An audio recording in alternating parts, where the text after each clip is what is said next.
Hello, Yu-Gi-Oh players, and welcome to Yu-Gi-Oh! Business Casual. I am your host, the RJB0. So today, in order to help my good friend and subscriber Delirium TCG at his next regionals, I am going to be doing a little bit of a deck workshop on his Watt Hunter deck. Now, I'm sorry to Delirium for not getting this to you earlier. I hope that this can still help you for making some choices for your regionals. But in all reality, this version of the deck is so much more like my older versions, the one that I took to regionals, rather than my newer versions, which focus more on turboing out that Crimson Blader and trying to produce fast advantage. That I actually had to go back and look at some of my old videos in order to kind of regroup my thoughts about the deck. So I'm just going to run down the deck profile, and then I'm just going to talk a little bit about the difference between this deck and my current version of the deck, and why there are some choices that I have to change in my normal mindset in order to prepare to be using this deck. So we start off with an Honest, double Maw Hunter, double Paw Hunter, double Photon Thrasher. We've got triple Thunder Seahorse, double Trigodia, double Violon Prism, triple Watt Cobra, two Watt Giraffe, one Book of Moon, a Dark Hold, two Messenger of Peace, triple Mystical Space Typhoon, triple Duality, double Recycling Batteries, one Compulsory, double Fiendish Chain, Mirror Forces, Warning, Torrential, and Vanity's Emptiness. And then the extra deck is pretty standard, except for the Spark Dragon over Stardust, but that actually makes a little bit of sense. Ouroboros is an interesting choice that I'd never thought of using before, and you've got your Disigma at the end, which I don't really use anymore, but you know, that's people's choice. And the same with Papilloperative. I don't tend to use Papilloperative anymore because it doesn't tend to be as useful for me anymore, but sometimes, like when you're playing against dragons, your opponent puts a Dragasack on the board, you can end the game with a Papilloperative, which is pretty cool. So talking about a couple of the interesting choices. First, the double Maw Hunter, double Paw Hunter, double Photon Thrasher. This is a little bit on the vein of what I was talking about in my last deck profile, whereby Maw Hunter and Paw Hunter get a little bit cloggy. And the advantage of Photon Thrasher is that you can use them without fear of getting Veilered, which is really, really nice. And so this lineup actually allows you to have a lot of plays ready, and to not have them end up clogging your things like your Watt monsters. So one of the issues I have with this build is it really doesn't cater to the use of the Violon Prisms. What this build implies that you're going to end up doing a lot is just sitting on a Watt Cobra or a Watt Giraffe and keep attacking directly until you get a combo of either a Photon Thrasher or a Violon Prism in your hand. I mean, a Violon Prism and either a Photon Thrasher or a Thunder Family monster.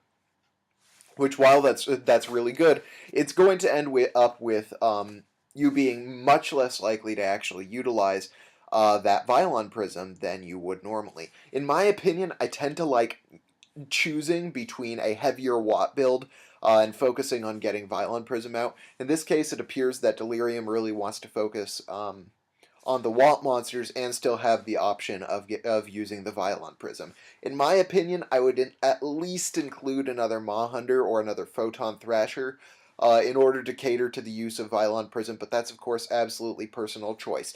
The main issue I have with the monster lineup is the double Trigodia. Well, Trigodia is pretty good against some decks, and I do agree that a lot of the time you're going to end up with a lot of extra monsters in hand, which would make this guy pretty powerful, and normally you can't do like all the plays that you would like to do with that. Trigodia, I hate to say it, is not that good this format. If you want an OTK stopper, you use something like Swift Scarecrow. Or even better, what I've been using is Threatening Roar, because that stops my opponent from running over my Watt Cobra, which keeps my opponent... Oh, sorry. Which keeps my Watt Cobra on the board and then allows me to keep attacking directly. Whereas Trigodia, you actually have to take the damage first and then put him on the board. While he's a great boss monster after that, there's just so much monster removal in the game right now that I would not choose to run Trigodia myself. I think he's just suboptimal. In place of Trigodia, one thing that you can do is include more Watt monsters. If you're going to really focus on the Watt engine so much that you're going to be running Messenger of Peace, which is something that I did at my regionals, I would possibly think about including another Watt Giraffe. It isn't, it isn't like the be-all end-all of choices, and you don't necessarily have to. There are a lot of reasons why you might not want to, but if you want to really focus on those Watt monsters, and if you're going to be going the whole 9 yards and running Messenger of Peace, you might as well try out another Watt Giraffe. So really, the first major change is that I'd take out the Trigodios. Book of Moon is great. It stops your opponent from going into synchro plays, which is really good for this deck because then you can, of course, go into your own synchro plays. It stops basically every deck's combos right now. It's just a generally pretty good card. Sorry about that yawn. Then, of course, Dark Hole is staple. The double Messenger of Peace is interesting. I've been moving away from Messenger of Peace just because of how prevalent things like Dust Tornado and MST are. Messenger of Peace is really weak to MST, and it's basically sitting out there. But if a lot of the cards that you're going to be using are continuous back row cards, like Vanity's Emptiness, Messenger of Peace, Fiendish Chain, Imperial Iron Wall, these are all things that are all going to be drawing the MSTs, and especially against the Evil Swarm and Constellar matchups, Messenger of Peace is going to do you a lot of good. I might even go so far as to main deck that third one that you have in the side deck if you're really wanting to use Messenger of Peace in the deck. I've moved away from it simply because I don't like having it MST'd and then not having as many options as I normally would. But if you're going to run, of course, that heavier Watt build, if you want to add in that extra Watt Giraffe, maybe a Watt Pheasant. I don't like Watt Pheasant, but some people do. Then absolutely go ahead. Triple MST, I think, is a really good choice. I ran Lance at Nationals, but MST is going to end up being a better choice for you most of the time, just because you have other methods for back row removal. A Lance is going to be counterproductive if you're going to be trying to go for the Crimson Blade or Violent Prism play. So I think the triple MST is a good choice. I might even go so far as to, oh, you are side decking. Sorry, it's side decking the Dust Tornado. I've spent countless minutes, I can't say hours, I maybe spent like an hour and quite a few comments arguing with Delirium TCG about Pot of Duality.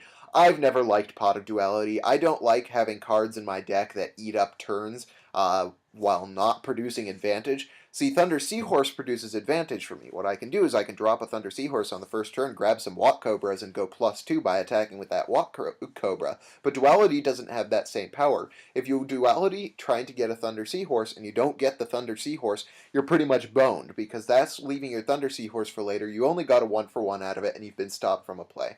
So it's his choice, and of course, a lot of people really like Duality. It improves the consistency of the deck. I just do not like it in my personal choices. Of course, the double recycling battery is pretty much necessary.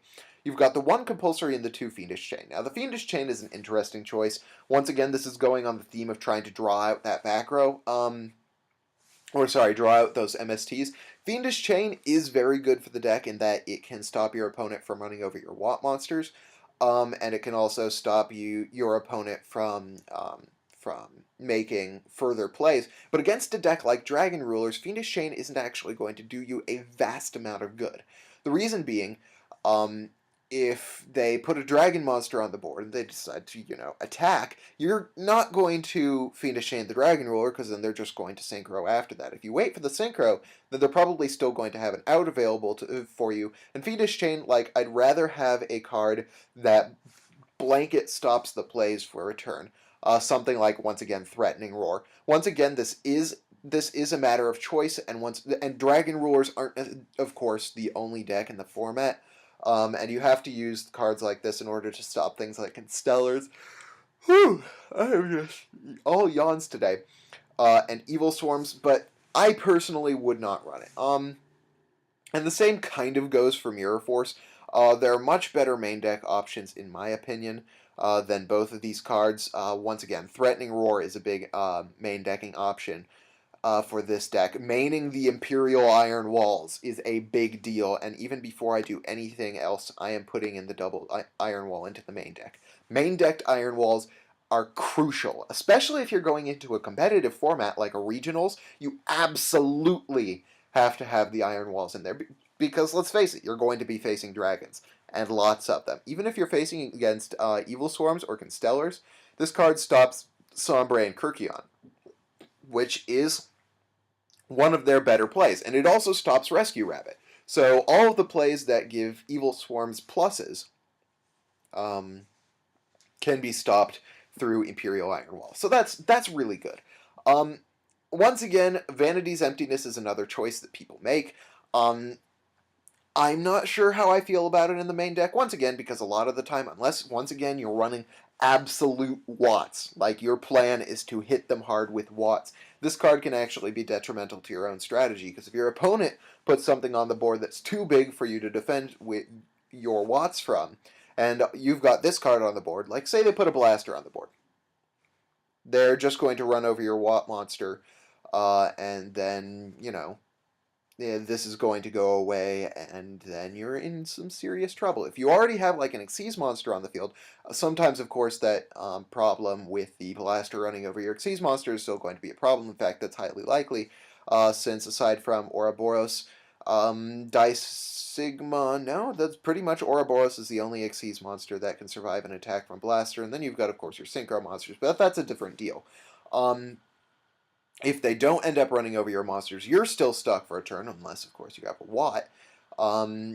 And so, like, it's good in combo with Messenger of Peace, but if you don't have them at the same time, your Watts are going to be in serious trouble. I would side deck it, just because it is very good against dragons, but if you're playing against Evil Swarms, or if you're playing against Constellars, anything like that, you're going to run into more problems with this card than is worth it, because let's face it, they're going to go like Caster and then, I don't know, Heliotrope, and then you're going to play this so they can't go into Ophion, and then they're just going to run over your Watt monster and send this card to the graveyard. So there are other things that you can use against decks like that. Once again, Threatening Roar and Messenger of Peace are both cards that I really like. One card that I was a little bit appalled that you don't have in the side deck is Gozen Match. Gozen Match is really, really powerful against dragons. Like this card, as opposed to Imperial Iron Wall, which does have that hard lock where they can't summon any dragons, but this deck can, of course, get rid of dragons. What Gozen Match can do is make them waste resources trying to put a dragon on the board. You can chain that Gozen Match to the dragon, and then they're boned because they've just used up resources to try and put that dragon on the board. Now they have to MST after having used up those resources, as opposed to being able to wait for that MST to use the resources. And anyway, it's just another hard lock against dragons. You can use it, and then, like, this card alongside Messenger of Peace, Defissure, Macrocosmos, all of those things, Soul Drain, those are what are going to beat dragons for you. That, of course, in the Crimson Blader. But in the meantime, what you want to do is you have to be able to protect your Watt monsters. And that's where Threatening Roar comes in. You can run the Mirror Force. Mirror Force is okay, but I will always advocate for running the Threatening Roars. Ryo in the side deck is an interesting choice. It works. It especially works against Constellar. I'd do triple or triple Maxi if anything. I'd even go so far as to main deck those Maxis. If possible. I don't know what I would take it out for, but it's definitely something to consider that against dragons, if you want to win, you have to run Maxis. That's kind of the way it is. Because Maxi makes them stop their plays, or if they try to play through your play, through your Maxi, then you're going to end up with a whole lot of advantage and ways to take them down. So I would try and main the Maxis, and in general, I would run the triples.